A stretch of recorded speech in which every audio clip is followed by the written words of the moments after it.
My mom called me panicking at 3 a.m. Your sister in the hospital. Send $22,000 immediately, or she'll be left without support and we'll stick him with all the bills. I replied, call your perfect son. Then ended the call and went back to bed. The next morning, a call came from the police station. My name's Aaron. I'm 31, a firefighter, the middle kid, the one who remembers birthdays and fixes leaking sinks. I run towards smoke when people run away. At home, it's the opposite. People run toward me when there's a mess to fix. I live in a one-bedroom above the station gym because it's cheaper and I like the sirens. My off days smell like detergent and old coffee. I keep my turnout gear in the hallway like a superstition. I don't know much, just a bed, a cracked TV, and a drawer full of t-shirts the color of ash. Mom calls me reliable. Dad calls me stubborn. My little sister, Jess, calls me when the pipes burst, or her car won't start, or her boyfriend doesn't get it. My older brother, Evan, doesn't call. He texts once a month, usually a screenshot of a bill. That night, it was 3:04 a.m. The phone vibrated across the nightstand, skittered, and hit the floor. I answered before it finished the second ring, because that's what years in a firehouse teach you. Bad news never waits for voicemail. Aaron, Mom's voice shredded my ear. It's Jess. She's in the hospital. I see you. We need $22,000 right now, or they'll leave her without support and we'll stick him with all the bills. I sat up, heart sprinting, bare feet finding the cold floor. What happened? Don't argue. She snapped. Just send it. I know you have savings. You're the only one who. Another voice in the background. Dad's weary and mean. If he cared, he'd already be wiring it. Don't waste time explaining to a hero. The room sharpened to a single point. The clock, the red digits, my name said like an insult. I rubbed my eyes. Call your perfect son. I said, come flat. Call Evan. Then I hung up, put the phone face down, and lay back on my pillow like we hadn't just set a family on fire. My chest was a drum, but I didn't move. I stared at the ceiling, at the hairline crack I never patched. The line looked like a fault through which voices leak. Mom's panic. Dad's contempt. The old script we'd all memorized. I told myself, she said I see you. She said money. She didn't say why. She didn't ask if I was safe. She didn't even say please. My phone buzzed 3 more times. I didn't look. I turned the screen over, shoved it under the pillow like a siren I could smother. I slept the way you sleep on a rig, between calls. One eye open, body ready, mind refusing to be. At 7:11 a.m., the phone rang again. Different number, a clipped voice. This is Sergeant Kovalchuk from the 12th Precinct. Is this Aaron last name? Yeah. We need you to come down to the station to discuss last night regarding your sister and your parents. The line went quiet long enough to hear my own breath. I slid my feet into my boots. I'll be there in 10. I grew up in a house where we meant Aaron will figure it out. Evan was the favorite until he wasn't. He was the basketball hope, the scholarship that never happened. The son Dad bragged about to mechanics and bartenders. When it went sideways, knee, grades, everything, he learned a different trick. He turned problems into other people's debts. Jess learned to be sunny and small. I learned to carry. At 19, I started pulling weekend shifts as a volunteer. By 23, I was full-time, eating smoke and paperwork in equal parts. The job made sense to me. Fire has rules. You learn its mood. You respect its hunger. You don't negotiate with it. You don't call the fire selfish when it burns you. You put it out. My family didn't have rules. They had stories. In those stories, Evan tried his best and Jess was fragile. And I was so good with money because I didn't buy things. Translation: Aaron will send a transfer and fix it later. Money was a river that always flowed downhill toward the biggest noise. When Dad's alternator died, I paid. When Mom's crown cracked, I covered the dentist. When Evan invested in a friend's gym, I signed a short-term loan at a predatory rate and pretended it didn't bite. When Jess moved in with a guy who listed crypto as his occupation, I put first and last month's rent on my card to get her out. Every time I said yes, Mom would murmur, "We won't forget this." They forgot immediately. The next favor walked in wearing the same face.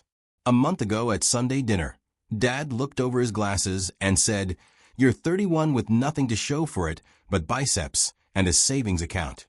When are you going to start thinking long-term? Buy a house. Give your mother something to be proud of." "Proud like Evan?" I asked. Quiet. Not a challenge. Just a test of the smoke pattern. Dad's jaw twitched. Evan was laid as usual. Then arrived with boxes, limited release sneakers, and left with Tupperware and a gas card I loaded just this once. He kissed Mom's cheek and told Jess she looked tired. He didn't look at me. Jess's boyfriend at the time, a guy with a watch he couldn't afford, whispered, "Man, your folks are intense." "Only when they're awake," I said, and Jess snorted wine through her nose, then apologized like laughter was a luxury taxed in our house. 2 weeks later, Jess showed up at my door with a trash bag of clothes and a busted lip. We sat on the floor with frozen peas on her face. She tried to make a joke. "At least it's organic." I offered the couch. I offered to change the locks. She said she needed to handle it herself, then asked if I could spot her for a deposit somewhere new. I said yes. I always did. That night, as she slept, she looked 8 years old again, all brace face and bangs, begging me to lie that monsters didn't check closets. We made a plan. She'd save. She'd take the job at the clinic. She'd block his number. She'd pay me back in small bites. She borrowed my old iPhone because hers was a spiderweb. I set it up. New passcode, Face ID, clean as a blank wall. The first crack came on payday when I saw a cash withdrawal on my account. I didn't remember making $200. Then another $40 at a gas station across town. I frowned, changed my bank password, and told myself I was tired and sloppy. Then I noticed the wallet I keep in the kitchen drawer was out of order. My extra card, the one I use for emergencies, was back in a different slot. It made my skin buzz. I counted the cards. All there. I breathed. I told myself, "You're a firefighter. You know what panic smells like. This isn't it. It's only suspicion." I didn't ask Jess. I should have. Instead, I watched. I took photos of my car numbers and set location alerts on new purchases. That's not how family should work. It's how you work when the fire has already started and you can't see the flames yet. 3 nights later, I came off a 16-hour shift smelling like wet rope and sorrow. Jess was on my couch, mascara like smoke under her eyes, phone on speaker. Mom's voice filled the room. "Your brother needs to be a team player for once in his life." For once, I repeated, and Jess winced. Mom barreled on. "Evan has a line on a used truck. He can start deliveries. He just needs a cosign. No money, just your name, Aaron. We're family." I stared at Jess. She stared at the table. "No," I said. The word felt clean in my mouth. Mom's inhale hissed. "You always think you're better than us because you run into burning buildings."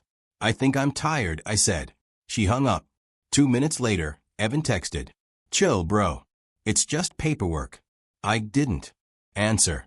I went to the shower and turned it too hot. The mirror fogged until I could pretend I wasn't in it. That week, Jess moved out. New roommate, new keys. She hugged me hard, promised she'd bring back the phone charger she accidentally packed. I checked the kitchen drawer twice after she left. The cards were exactly where I'd put them. I exhaled like I'd been holding my breath for a year. Then came 3:04 a.m. and Mom's voice like a siren with teeth. "I see you. 22,000. We'll stick him with all the bills." Stick who? Me. It was always me until I said a brand new word. At the station, before I left for the precinct, my captain looked up from his coffee. "You good?" "My family's house is on fire," I said. He nodded like he knew the address. "We're your air. Don't breathe them in." When I walked into the station lobby, Sergeant Kovalchuk studied me like a building with a hidden basement. "You're the brother," he said. "Yeah," I said. "What happened?" They brought me to a small room that smelled like copy paper and old arguments, a metal chair, a table with a water ring, like a thumbprint. The sergeant slid a notepad toward me. At 2:17 a.m., he began, "Your sister Jessica, last name, was brought to county. Panic attack, dehydration," and he paused. "Traces of oxycodone in her blood. She's stable, out of danger." My jaw unclenched just enough to let breath in. "And my parents?" He rubbed his eye with one finger. "Your mother called the hospital demanding a financial hold be lifted from your sister's chart. There is no such thing. She demanded they call you to pay $22,000 to activate support. That's not how hospitals work." I closed my eyes. "So they lied to me. They called you because the cards they tried first declined," he said flatly. "We have reports of attempted withdrawals across 3 accounts linked to your name." The room tilted. "Linked how?" He turned the notepad so I could see. A number I recognized. My spare card. Another number I didn't. A prepaid phone. Then a third, Evans, old checking. Earlier in the week, the sergeant said those accounts saw small test charges. 2 gas stations, a corner store. Last night, someone tried to cash advance $2,000 at an ATM near the hospital. Declined. Then they tried your card ending in 48.881 approved for $200. We pulled the camera. It's your father. It took a second for my brain to accept the shape of those words. My father, the man whose voice could charm me, standing at an ATM with my number. The sergeant watched me without blinking. "We've got Jessie's statement. She says she didn't know the plan. She says she woke up in the ER and asked someone to call you, but your mother took the phone. Is Jess in trouble?" "She's sick," he said. "And she's scared." He pushed a small evidence bag across the table. Inside was a sticky note folded in half. My handwriting on the outside, Wi-Fi plus PIN. I felt the old nausea of recognition that was for my apartment router. The note I kept under a magnet on the fridge. On the back, a different hand had scribbled a list of numbers. The last 4 match my spare card. Someone had flipped my note and made it a key. I didn't trust my voice. I looked at the sergeant. He looked at me. The distance between us felt like a hallway full of smoke. He said, "This is the part where I ask if you want to file charges." I stared at the bag at my handwriting turned weapon. In my head, I heard Mom at 3:04 a.m. I heard Dad's whisper a hero. I heard myself call your perfect son. The old script wanted me to fold, to say not this time to pay, to fix, to mop, to let them call it an accident in the morning and a misunderstanding by lunch. Instead, I said, "What happens if I do?" Fraud, attempted theft, possibly identity theft, depending on what we find. Hospitals running its own incident because of the harassment call. Your sister can go to a rehab program instead of charges if she agrees. I swallowed. My mouth tasted like pennies. "And if I don't, they go home." He said, "They do it again to you, to someone who can't afford it. You know how this works. Fire has rules. Families don't. But I do. Do it." I said, "File it on both of them." The sergeant nodded once. The way we nod when someone makes the choice they didn't want but know is right. He slid the form to me. My hand shook on the first line and then didn't as I signed. The door flew open and Mom walked in with her hair still perfect. Outrage wrapped around her like a coat. "Aaron," she hissed. "What is this? They're saying you accused us of stealing. You must have misunderstood me last night. You were half asleep." She turned to the sergeant with a sweet smile that could slice a throat. "Officer, we're not criminals. This is a family matter." I kept my eyes on the form. "You tried to take my money." She laughed once, a dry bark. "Money? Your sister is sick. What's wrong with you?" I looked up. Finally. "What's wrong with me is that you expected I'd say yes before you even asked." Her face changed. The mask slipped. "We do everything for this family, and you repay us by embarrassing us in front of who?" I asked softly. "The police, the bank, the hospital, the mirror."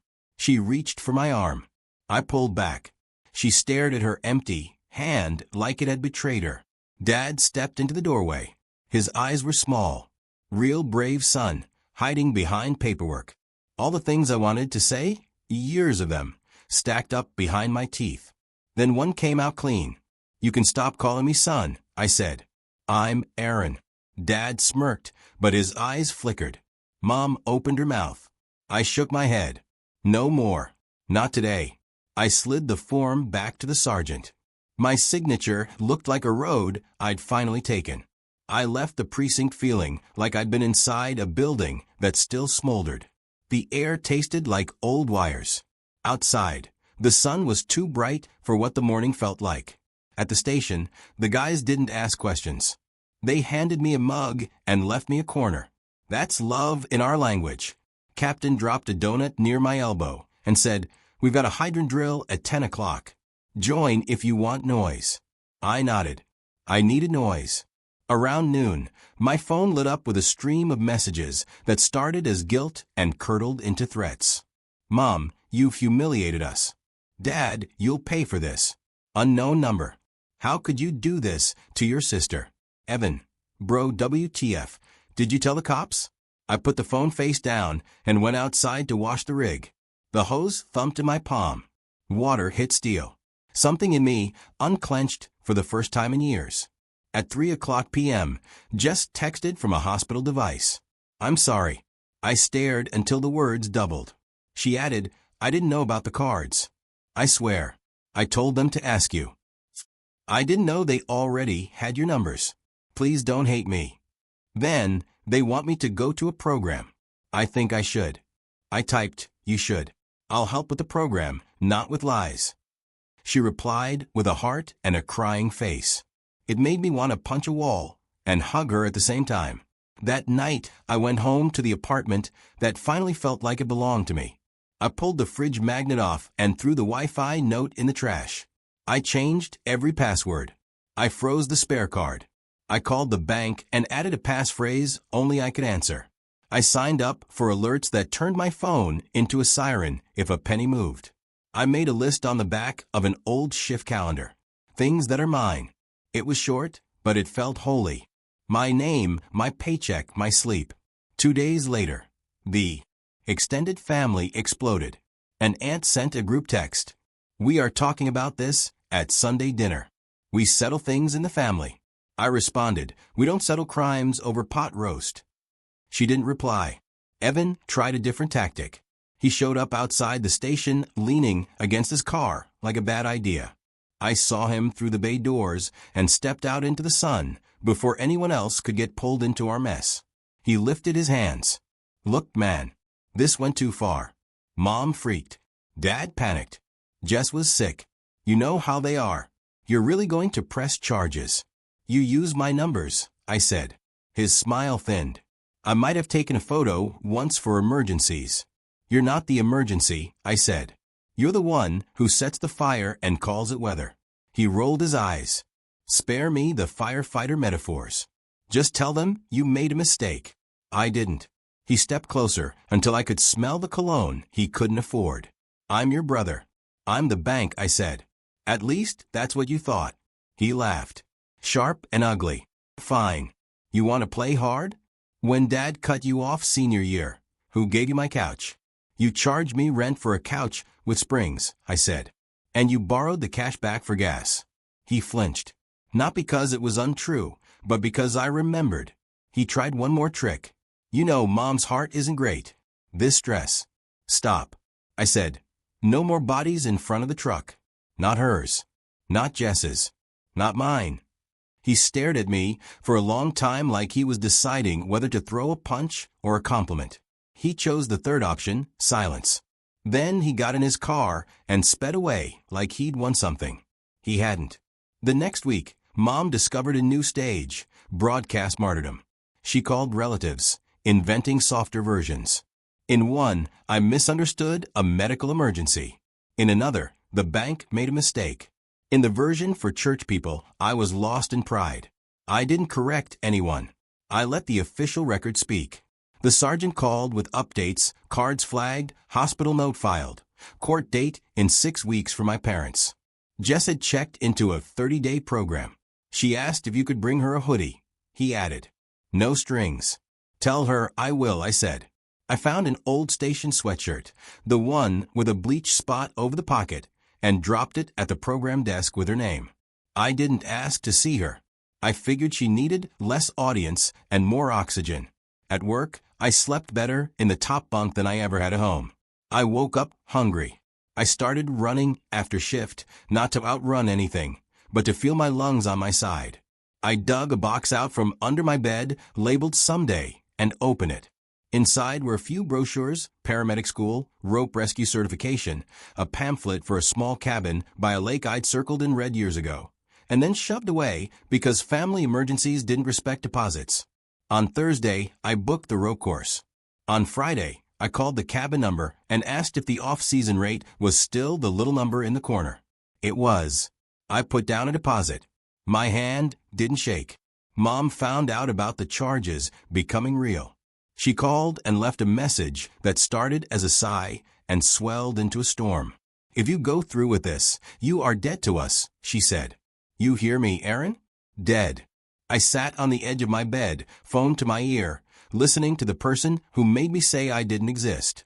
Then I deleted the message and set my phone to only allow favorites. Only 3 people are favorites. My captain, my partner, and yes, Jess's counselor, who gave me updates with Jess's permission. Boundaries aren't a wall. They're a door I control. Sunday came. No pot roast. I made eggs and ate them over the stove in my boxers. The quiet didn't feel lonely. It felt new. That afternoon, a number I didn't recognize called.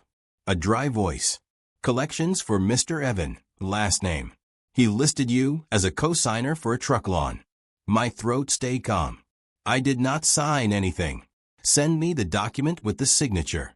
It came by email, a sloppy scroll that tried to be my name and failed. I replied with the police report number. 10 minutes later, a new email. "We apologize for the inconvenience. The application has been withdrawn." I laughed out loud alone in my kitchen. It sounded like a window opening. The last aftershock came midweek. The precinct asked me to come in and make a supplemental statement because Mom had submitted her own statement full of holes. I showed up in the same boots as before. As I sat with the sergeant, I heard a familiar voice in the hallway. "Dad, too loud for indoors. Kid thinks he's a saint," he was saying.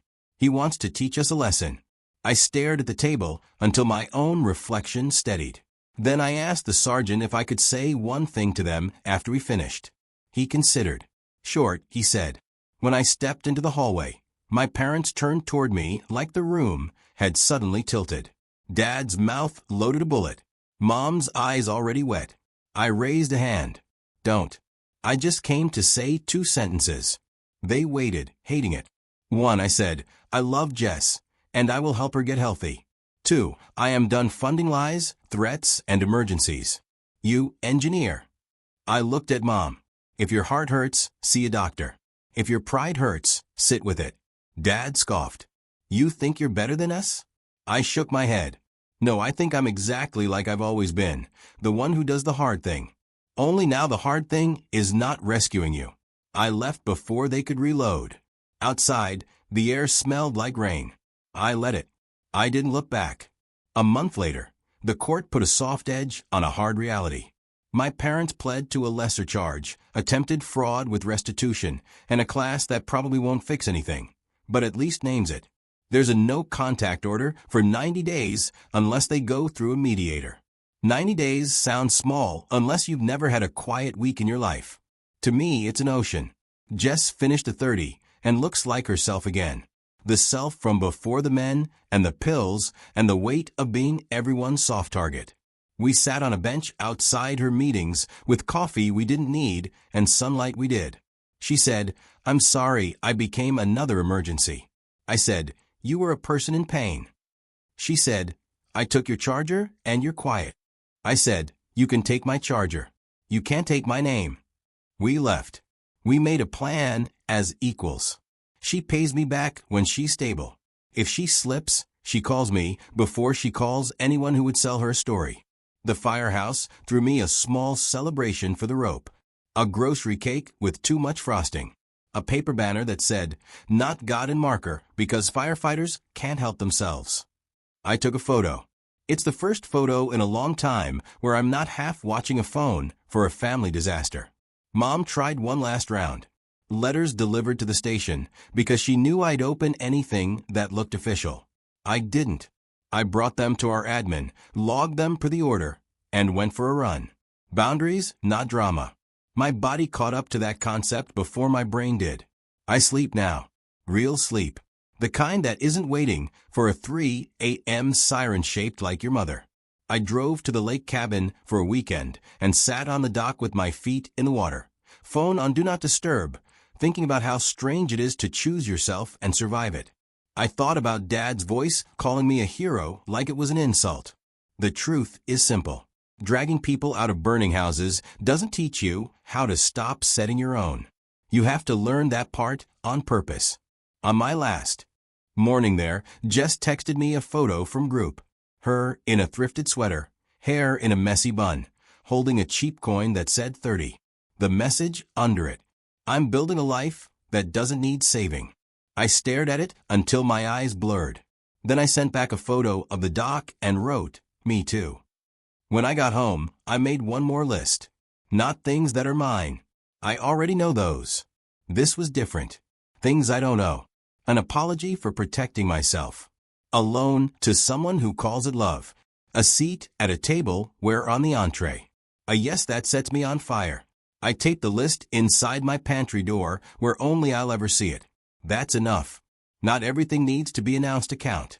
Sometimes I hear the faint ghost of Dad's laugh or Mom's sigh in the hallway of my head. Sometimes I replay the night I said call your perfect son and wonder if I sounded cruel. But then I remember the evidence bag with my handwriting bent into a weapon. I remember the ATM photo. I remember the sergeant's quiet nod when I chose the kind of hard that grows you. People think closure is a door slamming. It's not. It's unlearning the habit of handing out keys. So here's the moral. In the plainest words I've got. I won't be a wallet with a heartbeat. I won't be a siren you can summon because you don't feel like living within your limits. I love my sister. I don't hate my parents. I just love my own life more than I love being used. That 3 a.m. call taught me something I should have learned years ago in a room full of smoke. If you don't put on your own air, you pass out while saving people who never planned to leave the fire. I'm done breathing their smoke. I'm Aaron. I fight fires, not my own anymore.